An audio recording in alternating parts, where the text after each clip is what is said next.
مسلمان پہلا روزہ رکھتا ہے اور اس کے گناہ اللہ جلانا شروع کرتا ہے۔ بھوک پیاس کی آگ میں گناہوں کو ڈالتا ہے، جلاتا ہے۔ آخر 29 رمضان یا 30 رمضان کو آخری رات اللہ تعالیٰ اس کے پچھلے سال کے سارے گناہ معاف فرما دیتا ہے۔ سبحان اللہ۔ تو اس سے تشبیہ دی گئی کہ جیسے جلنے سے چیز ختم ہو جاتی ہے، ایسے ہی رمضان کے روزے کی بھوک اور پیاس کی تپش سے اللہ تعالیٰ پچھلے سال کے سارے گناہوں کو معاف فرما دیتا ہے۔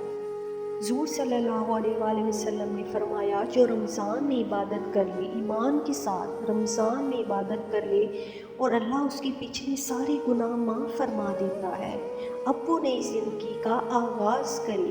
جس نے شب قدر پہ رو رو کے توبہ کی ہے، وہ رمضان کے بعد کرپشن چھوڑ دے، جھوٹ چھوڑ دے، بددیانتی چھوڑ دے، دل دکھانا چھوڑ دے۔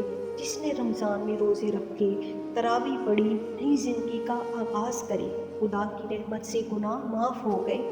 Subscribe my channel. Thank you so much. اللہ حافظ۔